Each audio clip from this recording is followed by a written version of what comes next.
श्री कृष्ण जन्मभूमि ईदगाह विवाद में आज सुप्रीम कोर्ट में जो अहम सुनवाई हुई उसमें साफ कह दिया गया कि आप दोनों पक्ष यानी हिंदू और मुस्लिम पक्ष अपनी दलीलें लिखित में दाखिल करें। उसके बाद सुप्रीम कोर्ट ये तय करेगा कि जो मुस्लिम पक्ष की याचिका है कि मामले की सुनवाई इलाहाबाद हाई कोर्ट में होने से रोकी जाए, मथुरा जिला अदालत ही इसकी सुनवाई करे। इसको लेकर सुप्रीम कोर्ट अपनी जो अंतिम फैसला है उसके लिए लिखित दलीलों को पहले पढ़ेगा, उसके बाद उस पर विचार किया जाएगा। इस समय हमारे साथ याचिकाकर्ता महेंद्र प्रताप जी हैं, अधिवक्ता। जो आपका संगठन है उनकी क्या मांग है और जो आज की सुनवाई है वो कितनी अहम है? देखिए, हमारा संगठन है श्री कृष्ण जन्मभूमि मुक्ति न्यास है और हम लोग चाहते हैं कि इसकी शीघ्र सुनवाई होनी चाहिए।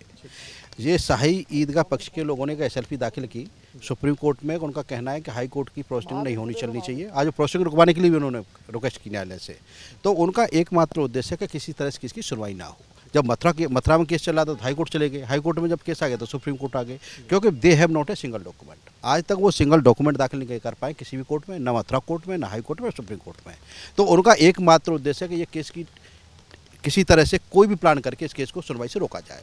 आज माननीय उच्चतम न्यायालय में इसकी सुनवाई हुई और माननीय उच्चतम न्यायालय के द्वारा दोनों पक्षों को कहा गया कि आप अपना स्टेटमेंट दाखिल करिए और मेरिट पे इसकी सुनवाई होगी।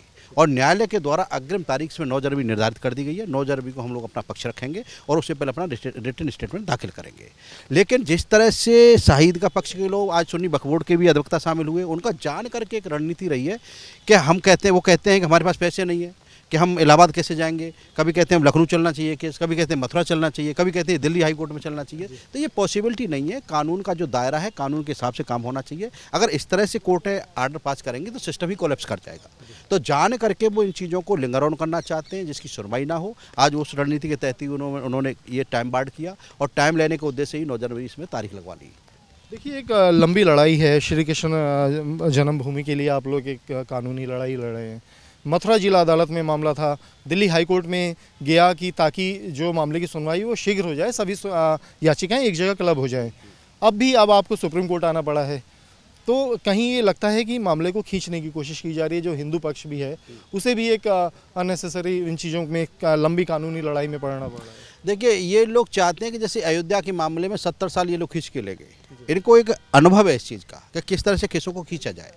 उसी रणनीति के तहत श्री कृष्ण जन्मभूमि मामले मथुरा को भी खींचना चाहते हैं। कभी कहते हैं कि मथुरा कोर्ट में ले जाएंगे हम इस मामले को, मथुरा कोर्ट में ही चलना चाहिए, कभी हाई कोर्ट में चलना चाहिए, कभी सुप्रीम कोर्ट में चलना चाहिए, कभी दिल्ली कोर्ट में चलना चाहिए। ये खुद इनको नहीं पता कि केस कहाँ चलना चाहिए। ये खुद डिसाइड नहीं कर पा रहे हैं।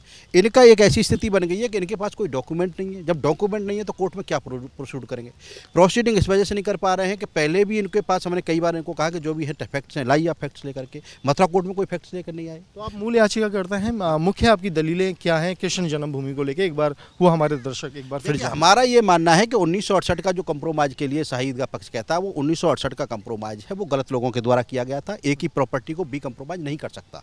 तो हमने उसी 1968 के कंप्रोमाइज को मथुरा कोर्ट में चैलेंज किया था और सबसे पहला केस हमारा स्वीकार हुआ था माननीय न्यायालय के द्वारा। और हमने मांग की थी कि जितने भी हमारे मंदिर की जो प्रॉपर्टी है 13.37 एकड़, जिसमें 2.5 एकड़ में मस्जिद बनी है, वो हमको मिलनी चाहिए, जो आक्रांताओं के द्वारा तोड़ा गया। ये खुद जानते हैं, इतिहास की किताबों में वर्णित है, सब लोग जानते हैं और जो विपक्षी गण है वो भी जानते हैं कि ये किस तरह से मंदिर को तोड़ के मस्जिद बनाई गई है। वो हमारी आस्था का प्लेस है, भगवान के कृष्ण के प्रति करोड़ों लोगों की श्रद्धाएं जुड़ी हैं। तो इसीलिए इसी को लेकर के हम कोर्ट में आए थे।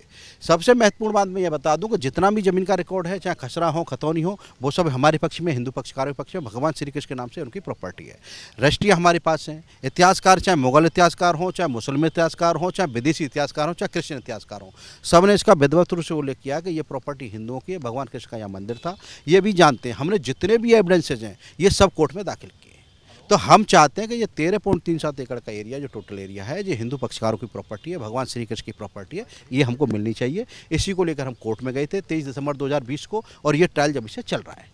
तो ये माने कि जब 9 जनवरी को अगली सुनवाई होगी तो बेहद अहम होगी। जो मामले को खींचने की कोशिश है वो कहीं एक निर्णायक मोड़ पे पहुंचे। नहीं, ये तो वो भी जानते हैं कि कब तक खींचेंगे।